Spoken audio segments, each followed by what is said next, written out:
Friends, this is Dr. Kevin McNulty, and today we have a great Mac nugget, a great hope, a great explanation, a great joy when you discover what the word impossible means. You know, a lot of people, they get saved or they meet Christ and they have an experience, but they don't live an impossible life. They live a very mundane life for many. For some, it's a very boring life. For some, it's a very disappointing life. But that is not the life that God is providing for you when He paid His best, when He gave His Son to be your replacement on a cross and take all your sin, all your shame, all your weakness, all your sadness, all your pain. That is not the life. The life that you're to live is an impossible life. Why? Because everything about Jesus is impossible. A virgin birth, only one. Why? It's impossible. A sinless life, only one. Why? It's impossible. A life full of miracles, left and right everywhere, all the time. A miracle life, well, there's more than one now, but it started with just Jesus, who's one about healing the sick, delivering all those who were oppressed, and saving. And so this life of Jesus, all the way through to the cross, where He died as a substitute for you and I, what's that? A miracle. That's impossible. But He took our place, and He still is taking the place of everybody who will call upon His name and believe. He takes their place, pays their price, qualifies them before heaven for an impossible life. Resurrection, wow, that's when it gets real exciting. He comes back from the dead, walks out of the tomb, and that's not it. That'd be great. That'd be great history. But it's not history, because what He do? He met His followers and He breathed on them His life. What's that? That's impossible. Now His life is in the life of His followers. So that what happens then? They have the ability to live like Him. They have the ability. That means you have the ability, if you know Him, to live like Him. He said, as I am, so are you in this earth. And so this is the opportunity that He's given to humanity. But it's an impossible life. You know, Moses had an impossible situation, and you just have to appreciate him, because here he is after 40 years of delay of his calling. He finally gets the Israelites together, gets a great miracle of crossing the Red Sea, and then he gets so frustrated. He says this. His prayer in the book of Numbers to God is, "Hey, what are you doing? Why'd you pick me to give me this assignment? These people, they're impossible to work with. You know, why do I have to be their nanny? Why do I have to suffer through this?"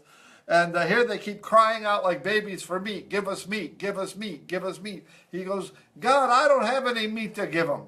And where am I supposed to get this meat? And they're persecuting me with their words because I can't give it to them. And so he says, this burden is too much, Lord. I've had enough of this. And he says, let me out of this impossible situation. See, Moses had a business situation, impossible business situation. He had to move these people and feed these people. And he didn't know how to do it. And so you might be facing an impossible business situation. It could be from you own the company, and it could be a crisis in the production of your product. It could be a crisis in the clients that you have. Who knows? It could be any sort of business crisis that you might be facing. But I want to let you know that God did not leave him in this crisis. He said, he cried out, he said, let me out of this impossible situation. Then the Lord said to Moses, summon before me 70 of the leaders of Israel. Bring them to the tabernacle to stand there with you. In other words, an answer to a lot of these problems, these business problems, is just getting your friends together, getting your counsel together, letting people help you figure out the answer or be a part of the solution. So Moses had that problem. God got him through that problem. He'll get you through your problem too. Also, you know, we see in history impossible travel situations. The one I wanted to talk about right now is Jonah. Here he was on a boat, and he knew he was on a boat going the wrong direction. but the seas stormed up, and it looked like everybody was going to die in the boat. They said, "What's going on? Who's bringing this on us?" And they figured it was Jonah. Jonah said it was me, and so it really was him that was causing this death-defying storm to hit the boat, so much so they were throwing everything overboard. And so Jonah's in this impossible travel situation, and they said what? They said, "Throw him off the boat." He said, "Throw me off the boat." And they said, "We don't want it. Then we're going to get killed by God too for throwing you off." And he said, "No, you won't." So they threw him off. Now his travel situation is worse than a storm, because now it's got a beast. Now it's got a whale swallowing him up. And there he is in the middle of this, going the wrong direction, under the water rather than above the water. And it looks like a hopeless scenario, one that no one has ever gotten through before. I want to let you know, if you're in a pickle, if you're in a place where you've never been before, God is still there with you, and he can get you through just like he got Jonah through. In the middle of the seaweed, in the middle of the dead fish, in the middle of the ocean, he says, I will not forsake I will not forsake the mercy of God, and I will not observe these lying vanities. So in other words, Jonah was aware of his situation. He was aware of why he did it. He was aware of that it was causing a calamity in his life. But he also was aware of the mercy of God. I don't care how big the calamity is in your life. It's not impossible for God. And so God reached into the middle of this impossible situation, and he received. Jonah says, "I will offer on him the sacrifice of thanksgiving." In the middle of that drowning possibility, he started to give praise to God, to give thanks to God. And you might say, I've done everything. I've called everyone. I've negotiated everything. I've tried everything. I've worked as hard as I could, and it's getting worse. Hey, even Jonah, in the worst of the scenario, it couldn't be as worse as Jonah. He said, "I will not observe these lying vanities." No matter how bad it gets, you don't have to put it in front of you and say, "This is the way it's always going to be." So he said, "I'm going to offer what I can do. I'm going to do what I can do. I'm going to just be thanking God for my deliverance, for my freedom." And I want you to do that today in the impossible situation that you're in, because that voice of thanksgiving will turn it around. How do I know? Because the one who walks with you, the one who is for you, is alive. You're not talking about a dead prophet. You're not talking about a dead Lord. We're talking about a living God who lives in you. He walks with you. He talks with you. And he is with you in the situation. Nothing could be impossible for you. And I don't know if you can handle any more. But I tell you what, we live in impossibilities every year. Our ministry requires impossible things to happen in order for us to reach new nations. We're going into a new nation right now in the southern end of Europe. And I've never been there. It's been overrun by Muslims for years.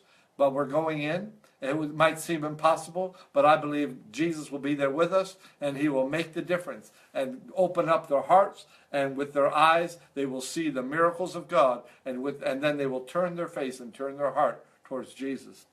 Nothing will be impossible. I believe that. Even when it comes to your finances, nothing is impossible. My last story will be just in this area of finance. I had to believe that if I was going around the world, that God would provide, whether I had the provision in my hand or not. He would provide.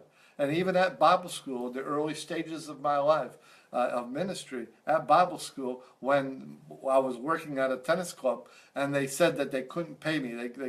They had problems with a part of their offices, and they couldn't pay me. Well, I had a bill that was due at the Bible school, double due. So in other words, if it was double due, you would get kicked out of school the next day. So I had to walk 10 miles back to school to pay this bill that I couldn't pay. So I just had to say, well, I'll go back and explain the situation. And as I'm walking, I was hitchhiking, and a guy picked me up, and he was lost, he was hungry, and he wanted to hear what I had to say about Jesus. And I'm thinking, I don't want to do this right now. I've got to get to that door before 5 o'clock, or the guy in charge will be gone, the head disciplinarian will be gone, and I won't have a chance at all. And this guy is so close to being saved, and I just had to resign myself to speak to him life, to give him an opportunity, and then believe God for my answer at the school. Well, I did that, and sure enough, the school closed, and the man got saved. I walked into this school rather forlorn. I've tried to find the guy who's the head guy of the school. I found him. He was in a prayer study, and he walked out, and I said, "Sir," I said, "I'm double due. You're going to have to kick me out of school." And I said, "Let me look at your notes. Let me look at your documents on you before I do that." So I said, I already know. And so he went into his office. He pulled out my documents. He said, "What's the problem?" I said, "The problem is that I'm double due." He goes, "You're not double due." I said, "I know what I am. I am double due." He goes, "No, you're not." And I said, here, I spelled my name. I said, "You probably have the wrong name. Here it is again." He looked and said, "No, you're paid up." I said, "I can't be paid up. I didn't have any money to pay up. My where I was working didn't give me any money. They said the check would bounce. I'm not going to give you a bounced check." So he looked again. I said, when did I pay this bill?" He said, "This morning at 8:15 you paid this bill." I said, "I wasn't here at 8:15. Somebody paid the bill." I said, "Where's the name?" He says, "That's odd. There is no name on it. But it's all paid up for another 6 months." Praise the Lord.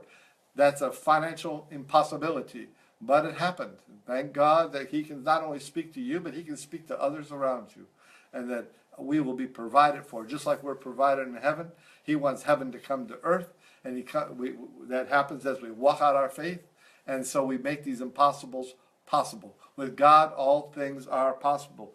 And let me just close with that word from Jesus that he said. Jesus, boy, there's so much on this subject as I'm looking.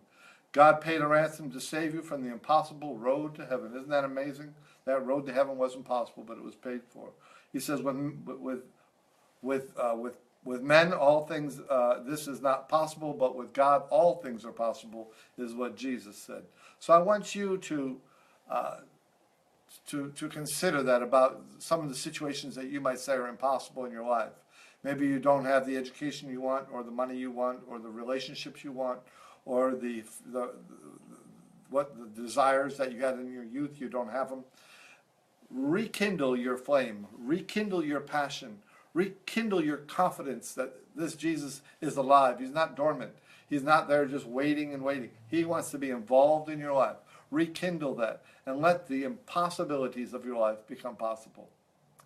We love you. I encourage you to look at our website. I encourage you to see the new website, all the interesting things, the radio that is now on it, and the opportunities, the free books that are on it, and encourage you to put seeds in your heart of living an impossible life. God bless you. We love you. Keep in touch.